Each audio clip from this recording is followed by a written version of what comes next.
Assalamualaikum warahmatullahi wabarakatuh. Selamat siang kepada yang sedang menonton presentasi ini, terutama Umi Lina.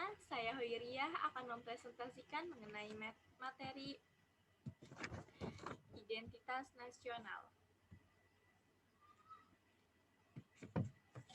Identitas nasional, sebuah jati diri yang menjadi ciri-ciri atau karakteristik perasaan atau keyakinan tentang kebangsaan yang membedakan bangsa Indonesia dengan bangsa lainnya. Unsur-unsur identitas nasional. Pertama, suku bangsa. Golongan sosial yang khusus yang bersifat adskripsif ada sejak lahir yang sama coraknya dengan golongan umur dan jenis kelamin. Kedua, agama. Bangsa Indonesia dikenal sebagai masyarakat yang agamis.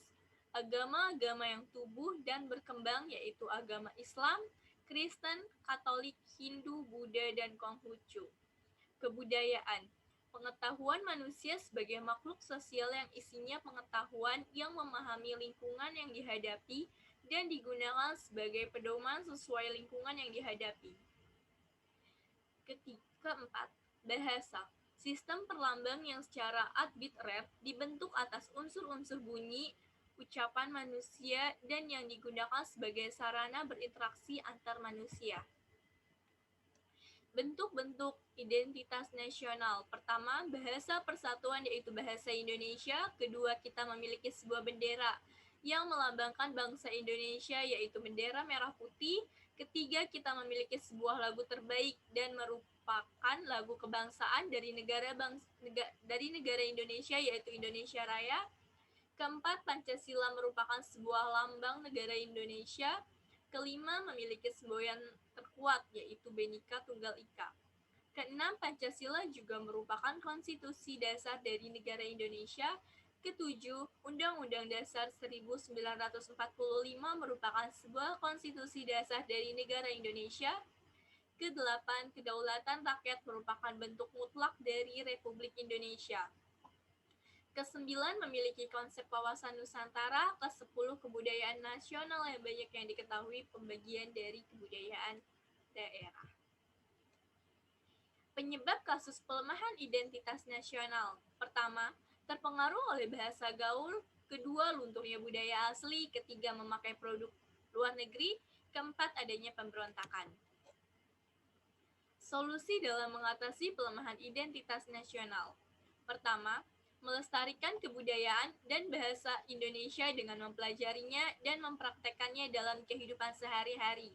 Kedua, meningkatkan sikap nasionalisme dengan cara menumbuhkan rasa cinta tanah air pada diri sendiri dari segala aspek.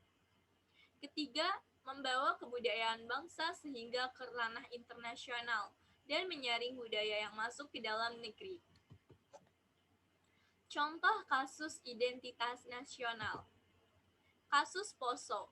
Berbeda dengan perselisihan agama di Aceh, konflik di Poso pada tahun 2000 tidak berhasil dibendung.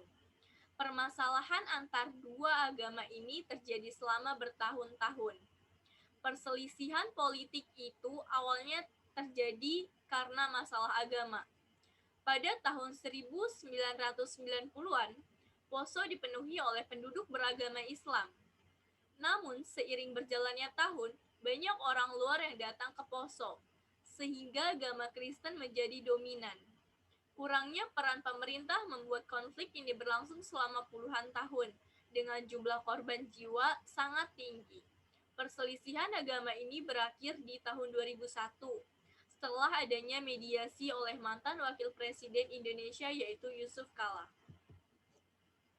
Rasis warna kulit Papua. Kematian seorang penduduk kulit hitam, George Floyd, pada akhir Mei lalu setelah dia disiksa oleh seorang polisi kulit putih di Amerika Serikat, membangkitkan kembali gerakan kesetaraan ras yang dikenal dengan Black Lives Matter. Di Indonesia, perjuangan senada juga didengungkan oleh masyarakat Papua. Salah satu momen menonjol wujud diskriminasi masyarakat Papua adalah rentetan penahanan dan intimidasi terhadap masyarakat Papua di Malang dan Surabaya. Pada Agustus tahun lalu, peristiwa Peristiwa ini kemudian memunculkan aksi protes dari masyarakat Papua yang mengecam rasisme. Rasisme bisa muncul di mana saja, baik di negara berkembang maupun negara maju. Pelakunya bisa aparat negara atau anggota masyarakat. Rasisme bisa saja muncul tidak hanya perbedaan warna kulit, tapi juga dari perbedaan kebudayaan yang membawa pada skat-skat peminggiran dan superioritas budaya tertentu. Seseorang bisa menjadi rasis karena dipengaruhi oleh pola pembentukan karakter sejak ia lahir, norma sosial di masyarakat dan sistem politik, ekonomi dan budaya sebuah negara yang cenderung rasis. Namun demikian, negara memiliki pengaruh besar untuk melenggangkan atau sebaliknya menghapus rasisme. Kesimpulan dari beberapa kasus di atas, perlunya adanya pendidikan karakter yang ditanamkan di setiap lingkungan. Harus ada aksi dalam membela kedamaian di lingkungan masyarakat. Bersikap toleransi dan menaati hukum dan peraturan yang berlaku. Menghargai perbedaan yang ada, tidak bersifat rasis. Selalu bersikap jujur apabila kita melanggar HAM. Banyak belajar tentang pengetahuan identitas nasional dan menerapkannya dalam kehidupan sehari-hari. Kita beragam karena seragaman inilah kita dapat bersatu. Saling menghargai dan menghormati adalah kunci untuk menjaga identitas nasional. Sekian presentasi dari saya, semoga materi yang saya sampaikan bermanfaat.